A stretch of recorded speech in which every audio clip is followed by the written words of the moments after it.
Hello people, good morning. So ఈరోజు నా breakfast వచ్చేసి ఉప్మా. నేను ఇది యూట్యూబ్లో చూసి ట్రై చేస్తున్నా డిఫరెంట్గా. సో నేను 1 కప్ ఆఫ్ సూజీ తీసుకున్నా, అందులో జీరా అండ్ సాల్ట్ వేసి సూజీని బాగా ఫ్రై చేసుకున్నాను.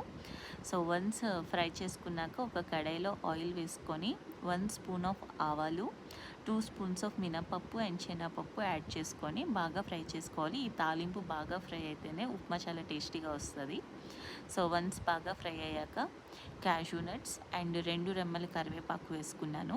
అది కూడా బాగా ఫ్రై చేసుకున్నాక అల్లం తురుము అండ్ ఆల్సో 5 to 6 మిరపకాయలు యాడ్ చేసుకున్నాను. సో ఇవన్నీ బాగా ఫ్రై అయ్యాక నేను 1 కప్ సూజీకి 3 cups of water and 1 cup of milk add చేసుకున్నాను.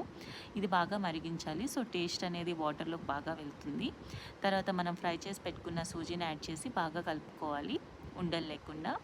లాస్ట్లో గీ యాడ్ చేసుకుంటే ఉప్మా రెడీ.